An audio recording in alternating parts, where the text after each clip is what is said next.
Hey everyone, welcome back. Today we're diving into a new topic but with a little twist.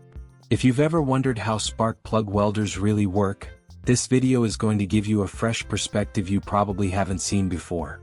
Let's explore together and see how these small yet crucial tips might just change the way you approach spark plug welding. And trust me, once you get it, things will suddenly feel a lot simpler. The first step, I've got a short piece of wire ready.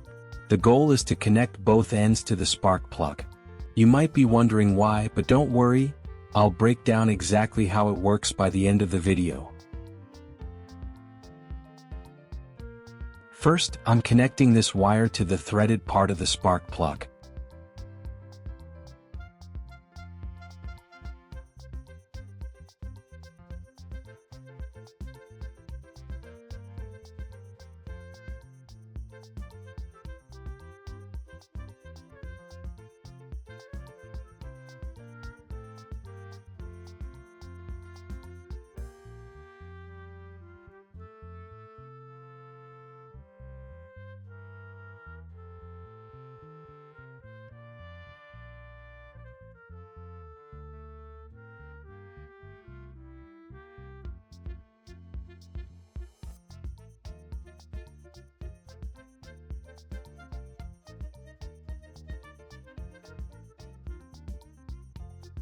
With the other end of the wire, I'm connecting it to the body of the spark plug. This step completes the circuit we're setting up.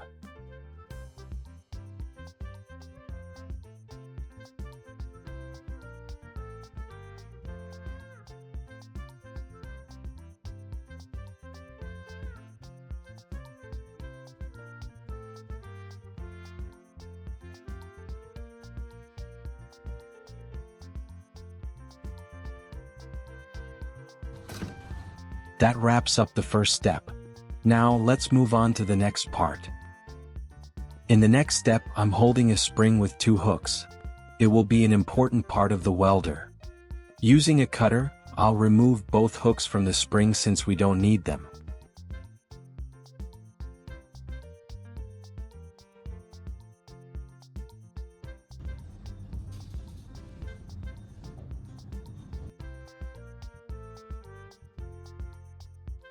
After a bit of effort, I finally cut it, and yeah, it was tough on the hands. Now, let's attach the spring to the threaded part of the spark plug.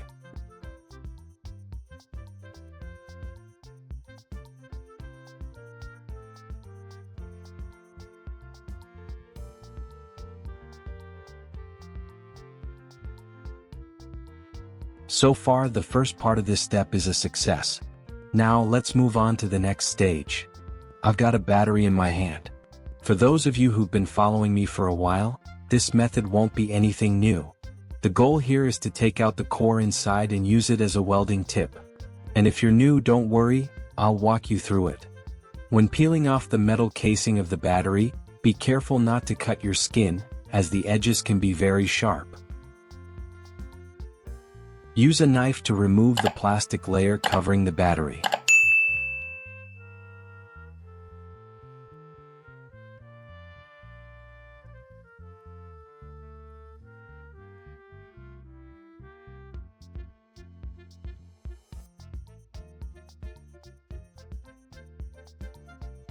Now we'll use pliers to take out the battery core.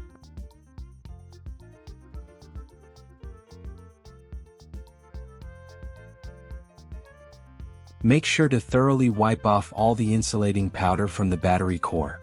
Skipping this step could cause problems or make the weld unstable.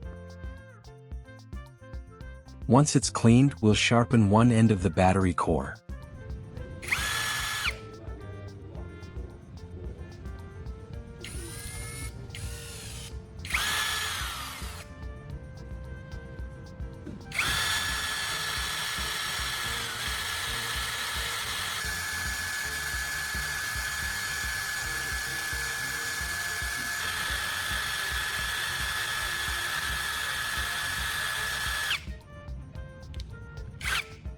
There, that's sharp enough. Now we'll attach the welding tip to the spark plug terminal. Make sure it's firmly secured, don't rush it or the weld won't be safe.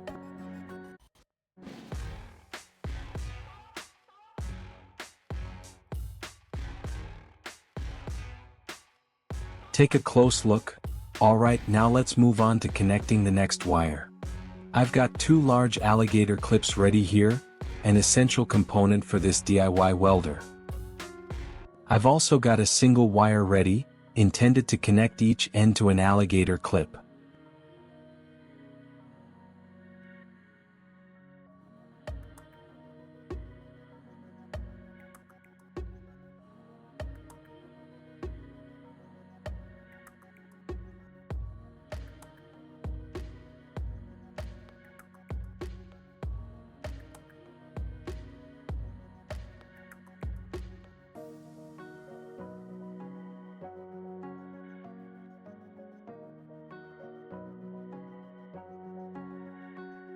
Alright, the connections are done.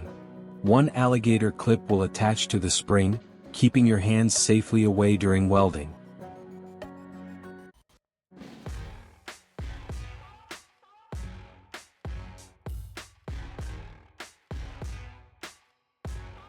I also have another wire in hand, one end connected to an alligator clip, and we'll do the same with the other end.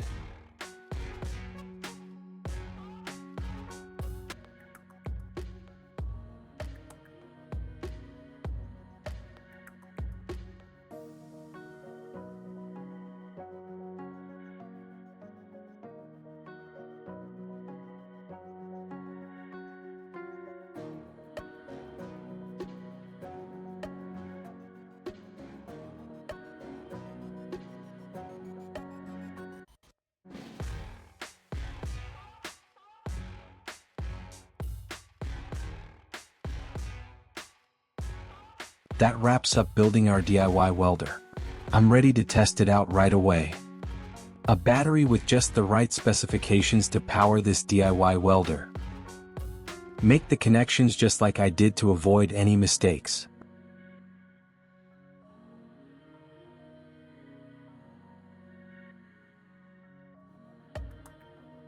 Success. Next, I'll run 3 experiments so you can get a clear idea of whether it's worth trying at home. Don't skip ahead. So, we've gone through the entire process, from preparing the battery core, wires, large alligator clips, to attaching the welding tip to the spark plug. In fact, if you look back, this device was successful right from the very first moment the terminals touched and a spark jumped. That instant is incredibly satisfying. Every step, from cutting wires, attaching clips, cleaning the battery core, to sharpening the welding tip, contributed to a fully functional system that worked exactly as expected.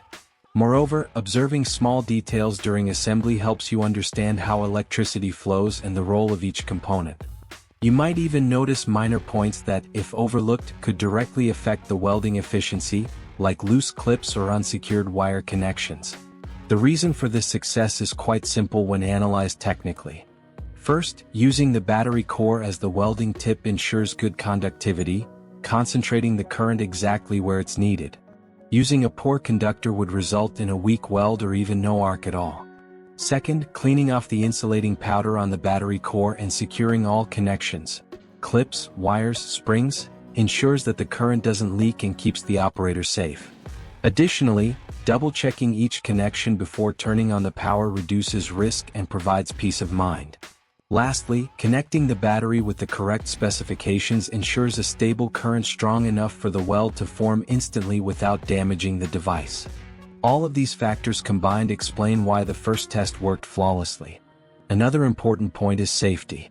Throughout the process, I emphasized not touching live parts, securing the welding tip, positioning alligator clips correctly, and using a properly rated battery. This is why the device not only works but is safe to test, as long as instructions are followed. In practice, if the terminals touch and a spark jumps while someone is careless, the outcome could be very different.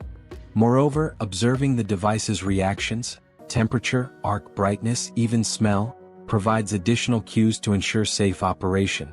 After seeing it work, it's important to reflect on the entire process. This isn't just about putting materials together. Each step has a technical reason. Using the battery core for conductivity, cleaning insulating powder to prevent current leaks, sharpening the tip for focused arcing, proper wire connections for stable current, and clips to secure everything safely. Understanding these principles allows you to apply them to other experiments, not just spark plug welding. Additionally, observing minor reactions like sparks or heat can help you fine-tune the device further. It teaches us that sometimes the smallest details determine the success or failure of an experiment. I also want to stress the value of guided, safe experimentation. This DIY welder can succeed at home if you prepare carefully and follow safety rules. However, I always recommend, if you're not confident or don't fully understand electrical current, observe first and learn before trying, and never operate without proper preparation. Learning theory alongside safe practice is always the best approach. Understanding the operating principles also gives you confidence to troubleshoot or modify the device if needed. You could even experiment with different batteries or voltages, but only when you've mastered the basic steps. Finally, I'd like to invite you to interact a bit. If you found this video useful, leave a comment sharing your experiences or experiments you'd like to see next. I'd also love to know, do you think I should try more home welding devices or just observe? Don't forget to hit like if you found the video helpful, and subscribe so you don't miss future exciting experiments. Your engagement not only helps the channel grow but also motivates me to create more safe and creative experiments. Sharing this video with friends is also a great way to help more people learn safe home experimentation skills. In summary, from the very first test, this DIY welder proves that with proper preparation, adherence to procedures and safety measures, home experimentation is possible. But remember, safety and careful preparation are key.